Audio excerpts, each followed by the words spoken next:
The Black Canyon of the Gunnison. Magnificent, isn't it? You're looking at a piece of work that was done by this year's Artist of the Year. Hi, I'm Lisa Bansavage. This is Arts on Location. We're at the Pittsburgh Center for the Arts in Shadyside, and I'd like to introduce you to this year's Artist of the Year, Larissa Osby. The Artist of the Year is selected by the 1,900 member artists of the Pittsburgh Center for the Arts. 16 member groups nominate the candidates, and the group presidents then elect the honoree from this slate. The chosen artist subsequently has approximately 18 months in which to prepare a major exhibition of work, and this is indeed a major exhibition. Welcome, please, Larissa Osby, this year's Artist of the Year. Larissa, thank you for being with us on Arts on Location. The work is just beautiful. First of all, how did you feel when you found out that you were elected the Artist of the Year? I was quite overwhelmed. It is a great honor because so many people are involved in selecting the Artist of the Year, and particularly because you are selected by your peers, so that it puts a certain burden of responsibility to produce a decent show. How many pieces are in this exhibit? This exhibit has a total of about 47 pieces, but you can not really pin it down exactly because some of the boards have multiple pieces pinned to them. So if you count it as a board, then there are fewer pieces, but if you count individually, there are more than 50 pieces. Did you realize how many pieces of work you were going to have to produce in order to fill the space? No, the first thing I did really is go through the galleries and make a floor plan and write down all the sizes of the walls. So I had an idea of the square footage I had to fill, and I didn't particularly concern myself with each piece fitting in a particular spot.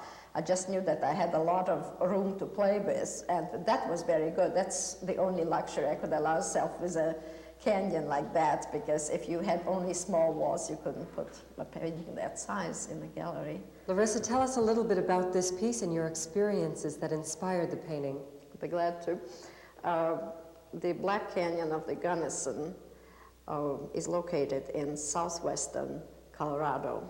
And I was not at all aware of its existence until we accidentally came upon it, and we were traveling last summer.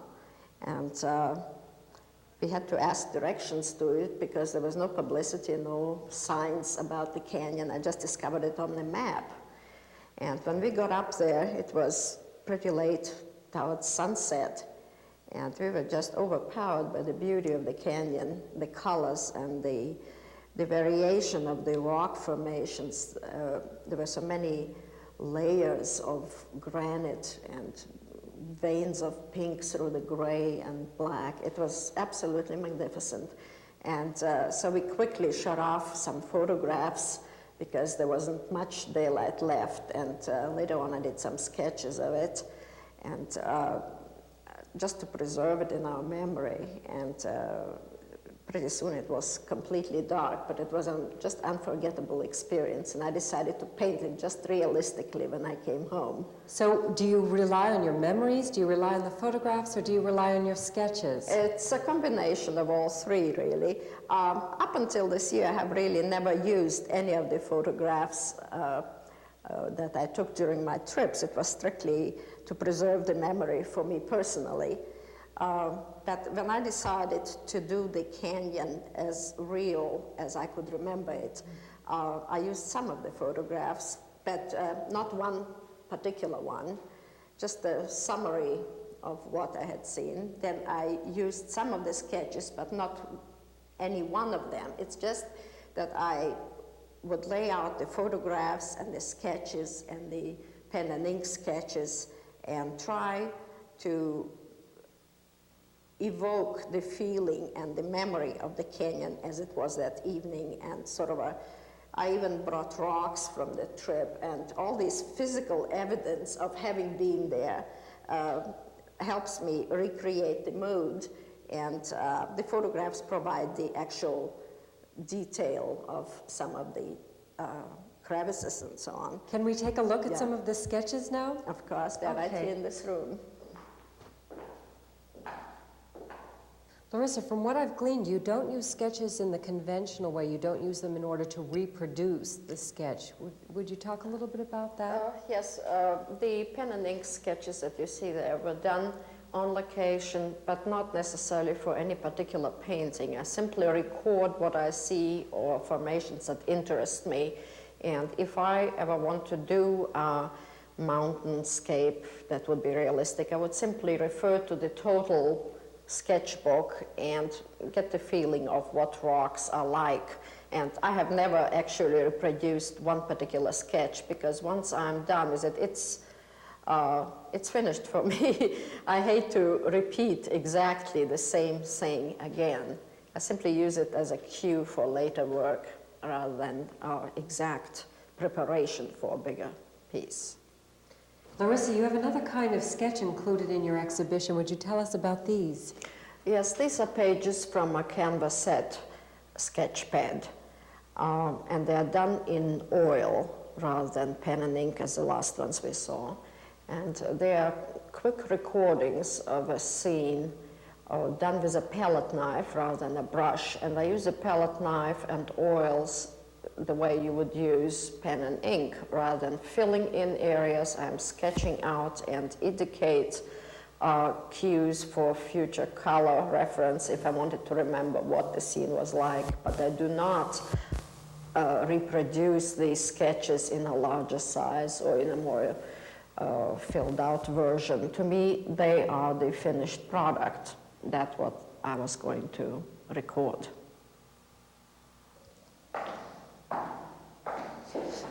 Larissa, what medias do you work in besides the oil? I work in collages and constructions that I have in the next room. Would you like to see with me, please?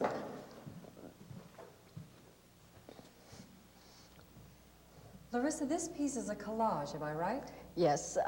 Collage is derived from the word coller in French, meaning to paste, to glue. And the materials in the collage are glued on a rigid background. In this case, we have newsprint and paper with paint over it, with oil paint on it, arranged in a design. It is a flat collage. It does not have a shadow play in it. It is not three-dimensional. On the other hand, in this piece over here, we have fabric arranged in a three-dimensional fashion so that there are areas that create indentations and some that seem to be more in the foreground than others, so that besides design and color, you have the depth feeling in it.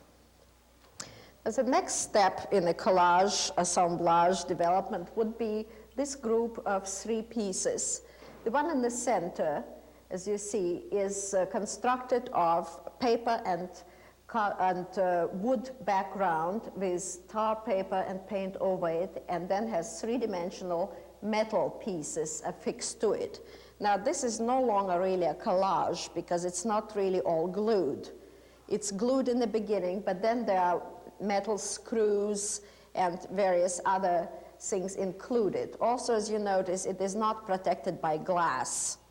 It is more immediate. So it has the elements of a sculpture almost in it. I see. And the same goes for the two pieces on each side of it. So that's sort of an intermediate step between a collage and an out-and-out assemblage where there is no glue involved at all. Larissa, you talk about this as being a sort of compromise form of the collage and the construction. Would you show us a piece that is considered strictly construction? Yes, these three pieces we have just looked at are transitional between collage and what I call a construction. While they are built on a flat background surface, they begin to protrude from it in a three-dimensional way. However, the next piece I'll show is much more three-dimensional all around. It consists of a flat background board on which mounted is a much thicker shape in wood which has irregular surface to it, and on that mounted again is split wood, which is layered, and it creates all sorts of shadows with the different depths layering. Also, there is some metal, there are 2 wheels and assorted hinges and so on, and the whole thing has a faint paint coating over it so that you can see some of the natural colors of the wood through the paint. So it's a combination of many materials, and it's a lot more three-dimensional. It's almost a hanging piece of sculpture. So I called it a construction, but you might say it's a wall sculpture or a more three-dimensional collage, whatever. Well, it's just beautiful. Thank you. I think we have a pretty good overview now of the different styles of work that you've done. Would you talk a little bit about one of the larger oils? I'll be glad to. This painting over here is titled Icy Runoff. And runoff is an area where the snow melting from the top of the mountains finds an indented area and melts and creates a little rivulet that gets bigger and bigger towards the bottom of the mountain. So it's really between a couple of mountains. And I took a trek backpacking with my brother-in-law in June last year, and we climbed considerably high into the mountains in one of those icy runoffs and cooked our lunch in the snow, and it was a most memorable day. So I tried to preserve that in this particular painting. For the benefit of people who can't actually be here and see the scale of your pieces, would you give us an idea of how large these actually are? What's the average measurement? Well, they vary in sizes. This particular painting is approximately 7 feet high and 6 feet across. Is your studio this large that you can accommodate this kind of canvas? I wish it were. Unfortunately, my studio is not really all that large, and I do not work upright. I do not use an easel. I own an easel which is folded up and standing in the corner somewhere, because I work flat on the floor and walk around the pieces as I work on them. How do you get to the middle? How do you work on the center of the piece? If it is very large, I have to put a couple bricks on each side of the canvas and put a board across and walk on the board to work. That makes it possible for me to reach the center. With smaller pieces, of course, it's no problem because you can always bend over, and I'm pretty agile in that respect. But after a certain point, you have to use artificial construction. This next piece is called Even the Dakotas Have Lovely Moments. And it is a collage, even though it is framed and stretched like an oil would be. It is on rather not on a rigid base, but on canvas. And it has fabric canvas pieces attached to it and painted over it. And then some of the canvas that has been attached to the backdrop canvas is pleated and painted over, so it creates a three-dimensional effect and has sort of a golden glow about it because of the ochres and yellows over the grays. This next piece is construction or assemblage, and it is on a rigid wooden surface, which was originally a chair seat. And on it painted is an impression of a lovely morning at Kingsbury Range that I spent with my family, where we were target shooting. And you see, I have, besides the paint, I have used splintered wood, spent cartridges, and shells. And this is called Morning at Kingsbury Range. And it has all sorts of different materials included in it. Next piece is a large oil entitled Chincoteague. To those who are not familiar with the name, it is a small island off the Virginia coast. We were there last summer, And it's a very lovely, natural, and spoiled area. It is connected to Assateague, which is another island, which is a nature preserve, and some of the last wild horses are still living on the island, and it's very, very beautiful there. And this is just an aerial impression of the island itself. This is one of the most vibrant pieces, I think, in the exhibit. The colors are vibrant because it has I've tried to convey the feeling of the sand and the ocean and the sunlight hitting the beach. And so this was intentional. Well, Larissa, we've had a chance to see many of your pieces and talk about you as an artist and really get an overview of everything that it is that you do, but we haven't really had time yet to talk about Larissa Osby. How long have you been painting? How long have you been an artist? Oh, I've been painting all my life. Actually, I've been painting longer than my conscious memory goes back, because my parents were very careful to preserve some of my earliest things that I did. They were child's drawings, but they saved them, and we lost a lot of our possessions during the war. But these, along with family photographs, were preserved, for which I'm very grateful, and they were all dated. Can we talk a little bit about your background? Now, you were born in Russia, am I correct? Yes. I was born in the Soviet Union in the Ukraine. My father is of German extraction. However, the family lived for many generations in Russia. And my mother is a pure Russian. So I grew up, my basic schooling was all done in Russia. And that's where I started my earliest art studies. My parents were most encouraging. And I cannot stress enough the help and support I have had from them throughout my life in my art efforts.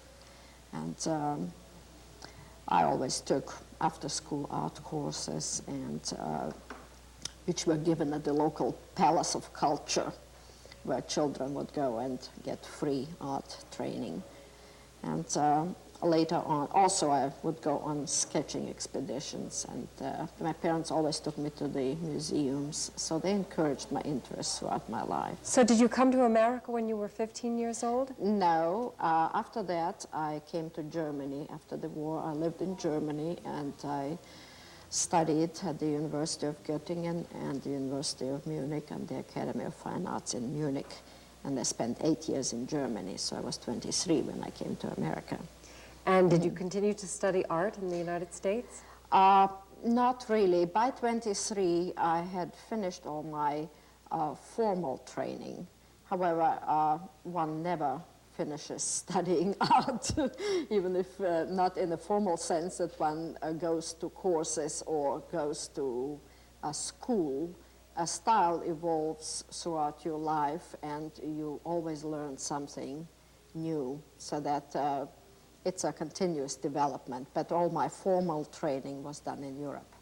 Now, you're considered basically an abstract artist. Is it that you started in realism and you left realism for a different kind of school, one that gave you more expression? That is true. I have to explain something. I got my early training in Russia.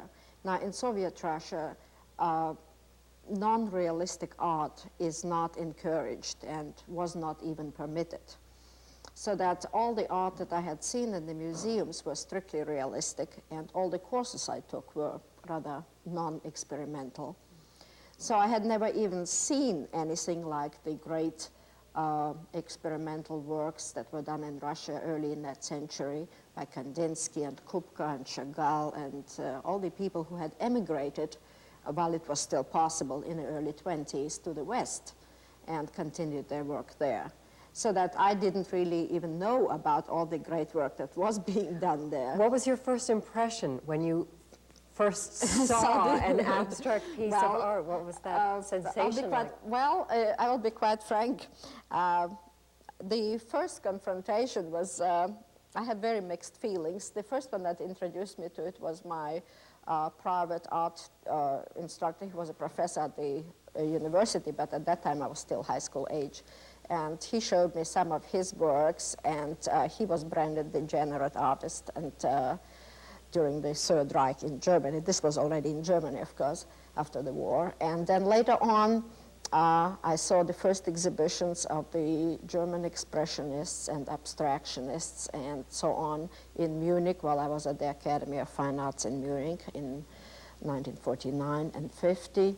And the first confrontation was dubious, to say the least. My first reaction when I was in my early teens was that no wonder it was called degenerate art. That was my reaction, because I was totally unaccustomed. I felt like I said to somebody once that I felt like a blind person who suddenly got the gift of sight and it's totally bewildered by what's hitting him from all sides, and you feel very disquieted, but on the other hand, you can't let go, and it intrigues you, and you keep coming back. And the more I looked at the contemporary art and the abstract art, the more involved I became in it, and the more I liked it. But at first I didn't really, to be quite frank with you. I thought it was wild. What did it feel like when you experimented on your own for the first time? Do you remember your first piece and the sensations? Actually, it didn't come suddenly. I didn't totally go abstract all at once. I sort of condensed the development of the last 100 years in the field of art in a very short period by experimenting first with slightly impressionistic style, which is a very short step, really, from realism. Then I liked the expressionists because they were so full of life and they showed their emotions. So I tried that approach. And then slowly you developed into, you consolidated the forms and became more cubistic. We did that at the Academy while we tried imitating some of the styles deliberately to see how they applied the paint, how they see the perspective, and so on. So your own style duplicated what your current preoccupation was. And your own personal style doesn't really develop until you work on your own in a studio and are not as much influenced by what is going on in the rest of the class in the academy and so on. And I have compared notes with a friend of mine who became quite well known, Otto Piene. He did the Sky Ballet here in Pittsburgh. And we were at the academy together, and we were good friends. And then I left to go back to my language studies. I have a degree in languages rather than in art. And I went back to Göttingen, and it turns out Otto did the same thing, and he went to the University of Düsseldorf and got his degree in philology and philosophy, just like I did in Göttingen. So he felt the same need to get some other background besides the actual painting and to work his private concerns and his painting in his own studio and work on his own for a while. And of course, he achieved great success. But I feel that I didn't really become quite serious about getting my own style until I was on my own. Larissa, one of the most beautiful things I think that I've seen in the many write-ups of you and the many press releases and so forth is the statement that you've made about your work and its feeling. If I could, I'd like to impose on you and ask you to read that statement while we take one final look at your work. I'll be glad to do it. This statement relates not just to me. I try to keep it general, so it would speak to anybody who is involved in any kind of creative effort. A human being is shaped by many forces throughout his life. His biological inheritance, the cultural milieu in which he spent his formative years, his educational background, and finally, the sum total of his experiences on all levels of life, both physical and emotional. From this reservoir of innate abilities and acquired knowledge, he draws strength and direction for his creative activity. The artist tries to communicate and share his experiences with others through his work. He expresses feelings about things that interest and move him. He tries to convey the impressions of sound, sight, smell, and tactile qualities of the locale, object, or event, the distilled essence of the total experience. Since the artist's work mirrors his concerns and interests, It is indirectly autobiographical. This is not meant in a literal sense, because it is valid not only in regard to works with recognizable subject matter, but also totally non-objective works, although here the experiences and concerns are filtered more obliquely, reflecting the artist's attitudes and involvements through an idiomatic vocabulary of composition, form, color, and texture, his uniquely personal handwriting. There is an endless variety of possibilities of representing an idea or reality. The personality and temperament of the artist dictate the approach and the final resolution.